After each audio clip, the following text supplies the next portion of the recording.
11 నెలలు అవుతుంది దాదాపుగా గారు వచ్చి.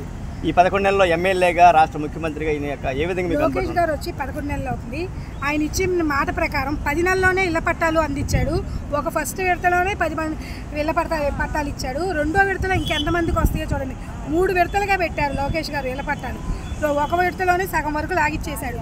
ఈ రెండో విడత కూడా మనకి ఇస్తారనే నమ్మకం జనాల్లో బాగా కలిగింది. లోకేష్ గారు ఇప్పుడు వచ్చిన కొన్ని రోజుల్లోనే విద్యాదానం చేశారు. చదువు లేని వాళ్ళకి ఎంతమంది విద్యాదానం చేస్తున్నారో మాకు తెలుసు. ప్రజా దర్బార్కి వెళ్ళిన వాళ్ళకి ప్రతి ఒక్కరికి ప్రజలకి సమస్య తీరంది ప్రజా దర్బార్ నుంచి రావట్లా. ఆయన నిమిషాల్లో అట్లా ఆయన సమస్య అలా తీర్చేస్తున్నారు. ప్రజలందరూ కూడా అంత హ్యాపీగా ఫీల్ అవుతున్నారు కూడా. ఎందుకంటే నాకు కూడా ఫోన్లు వస్తున్నాయి, ప్రజా దర్బార్కి వెళ్ళండి పనులు అవుతున్నాయి, మళ్ళీ ఎలా వెళ్ళాలి, వేరే వాళ్ళకి చెప్పాలనే సమస్యలు నాకు చెప్తున్నారు. నేను ఇలా వెళ్ళండి అని చెప్తున్నా. సో ప్రజా దర్బార్కి వెళ్ళిన వాళ్ళందరూ ప్రతి ఒక్కళ్ళు ఫుల్గా సాటిస్ఫాక్షన్గా ఉన్నారండి.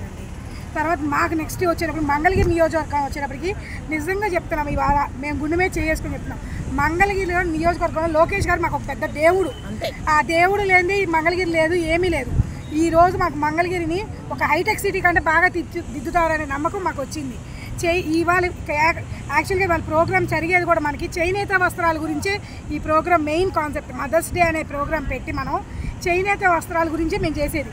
ఇవాళ చేనేత వాళ్ళకి మనము సపోర్ట్ ఇవ్వాలి, వాళ్ళు బతకాలి, వాళ్ళు ఇంకొక 100 మంది పని కలిగించాలి అనేది లోకేష్ గారి కాన్సెప్ట్. దాని ప్రకారం మేము ఈ ప్రోగ్రామ్ కండక్ట్ చేసాం. ఇక్కడ మనం చూసినట్లయితే చేనేత అంటే మంగళగిరి ఒక ప్రత్యేక స్థానం ఉంది. ఇక్కడ చేనేత కార్మికులకు లోకేష్ గారు ఏ విధంగా ఇచ్చేస్తున్నారు? చేనేతలకి వాళ్ళకి కావాల్సిన ఇబ్బందులు ఏమీ లేకుండా వస్త్రాలు చేయడానికి మిషన్లు ఇస్తున్నారు. అవసరమైతే షాపులు పెట్టుకుంటామంటే ఆయన ఎంకరేజ్మెంట్ ఇస్తున్నారు. చేనేతలకి లేదు అనగానే ఆయన వెళ్ళి ఆయన దగ్గరున్న సమస్య ఏంటో పరిష్కరించి ఆ సమస్య ఏంటో తెలుసుకొని వితిన్ సెకండ్స్లో ఆ చేనేతలకు సపోర్ట్ ఇస్తున్నారు. ఎందుకంటే అట్లా 4-5 షాపులు రీసెంట్గానే ఆయన చేతులతో ఆయనే పెట్టిన వాళ్ళు కూడా ఉన్నారు. సో అందుకని చేనేతలు కూడా మాకు లోకేష్ గారు చాలా బాగా చేస్తున్నారు అనేది వాళ్ళు కూడా హ్యాపీగా ఫీల్ అవుతున్నారు. ఇప్పుడు మంగళగిరి ఉంది, మంగళగిరి చాలా డెవలప్ అయింది ఈ 10 నెలల్లోనే. అందరూ అమ్మో ఎలా ఉండే రోడ్లు ఎలా చేశారు, మాకు వాటర్ ట్యాంకులు పంపిస్తున్నారు, మాకు అవసరమైతే ఫుడ్ పంపిస్తున్నారు, మాకు అవసరమైతే ఇది ఒక్క సెకండ్ లోకేష్ గారు అని అడగంగానే మాకు ఏదైనా ఇస్తున్నారు అనేది వాళ్ళల్లో కూడా వచ్చింది నమ్మకం. మాకు ఆ నమ్మకం బాగా ఉంది. కాబట్టి ఎట్టి పరిస్థితుల్లో ఇప్పుడు ఈ 5 ఏళ్ళ పరిపాలనలో లోకేష్ గారు తిరిగే లేదు, మంగళగిరిని ఒక రేంజ్లో పెడతారు. నెక్స్ట్ వచ్చే పరిపాలన కూడా చంద్రబాబు నాయుడు గారిని దాటి వెళ్ళదు. ఏదో జగన్ గారు పక్కటి కాళ్ళకి అంటున్నాడు, నెక్స్ట్ నేనే వస్తాను, నెక్స్ట్ 15 ఏళ్ళు నేను ఉంటాను, 20 ఏళ్ళు ఉంటారు. ఇప్పుడు ఫస్ట్ టైం అన్నాడుగా 30 ఏళ్ళు నేనే ఉంటానని. 30 ఏళ్ళు ఉన్నాడు, 5 ఏళ్ళు ఉన్నాడు, జనాలు తెలిసిపోయింది. మళ్ళీ ఇప్పుడు దొంగేడుపులు ఏడ్చుకుంటే మళ్ళీ జనాల్లోకి వస్తున్నాడు. ఆ జనాలు కూడా వీళ్ళని చూసి చేదిరించుకునే పరిస్థితి తెచ్చుకున్నాడు. ఏమండి ఒకటి అంటున్నా, తల్లిని అక్కని చూసుకున్నాలో దేశాన్ని ఏం చూసుకుంటాడు? అదొక్కటి చాలు మనకి జగన్ నిదాసన. తల్లని అక్కడే ఇంట్లో నుంచి బయటికి పంపించేశాడు, ఇంకా మన్నేం చూసుకుంటాడు? మదర్స్ డే సందర్భంగా జగన్మోహన్ రెడ్డి గారికి చెప్తారు మీరు? జగన్మోహన్ రెడ్డి గారికి నేను ఒకటే చెప్తాను, మదర్స్ తల్లిని ఎలా గౌరవించాలో, తల్లిని ఎలా చూసుకోవాలో, తల్లి గురించి ఎట్లా మాట్లాడాలో, ఒక తల్లి గురించి విమర్శించే అంత తేలిక కాదు తల్లి గురించి మాట్లాడటానికి. అదేదో తెలుసుకొని ముందు దాని గురించి ఎలా ఉండాలో తెలుసుకొని బుద్ధిగా ఇప్పుడైనా నాకు బుద్ధి వచ్చింది అనుకొని ఇంకొంచెం కామన్ సెన్స్తో ప్రవర్తిస్తే మంచిది. లేదా ఇంకా నువ్వు ఉన్న కొద్దికి పాతాళాలకు వెళ్ళిపోతావు తప్ప పైకి రావు.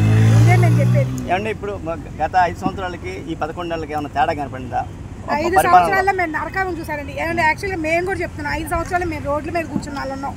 ఇక్కడ ఉన్న వాళ్ళలో ఇంకో రాజధాని రాజధానిలో భూమి ఉంది ఆమె కూడా.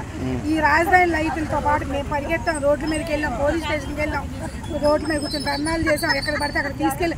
ఎవరు మేము ఇన్ని సంవత్సరాల నుంచి పరిపాలన చూస్తున్నాం, కానీ ఈ 5 సంవత్సరాల్లో చూసినంత దరిద్ర పరిపాలన మేము ఎక్కడ. ఈ 11 నెలలు ఎలా ఉంది చెప్తున్నాం కదా, మేము కళ్ళు మూసుకొని హాయిగా నిద్రపోతున్నాం అండి, గుండె మీద చేసుకొని మరీ నిద్రపోతున్నాం. ఆ లోకేష్ గారు ఉన్నారు, మనకి భయం లేదు, ధైర్యం. రేపు మన పిల్లల భవిష్యత్తు కూడా బాగుంటుంది. రేపు రాజధాని మనకు చంద్రబాబు నాయుడు గారు 3 సంవత్సరాలు ఖచ్చితంగా కడతారు అనే నమ్మకం మాకు వచ్చింది. రోడ్లు ఎలా ఉన్నాయి, ఏరియా రోడ్లు ఎలా ఉన్నాయి? రోడ్ల గురించి చెప్పుకోవట్లేదు. బాబు గారు అంటే రోడ్లు అంటే బాబు గారు. పథకాలు ఎలా ఉన్నాయి ఏంటి? చంద్రబాబు గారు నాయుడు గారు చెప్పిన ప్రతి ఒక్కటి అమలుపరుస్తున్నారండి. పథకాల్లో కూడా గ్యాస్ సిలిండర్లు ఇస్తానన్నారు, ఇచ్చాడు. అమ్మఒడి కూడా రేపు మే నెలలో ఇస్తున్నాడు. తర్వాత పైప్ లైన్ వేపిస్తాను అంటున్నాడు, వేస్తున్నాడు. ఇంటి పట్టాలు ఇస్తాను అంటున్నాడు, ఇచ్చేసాడు.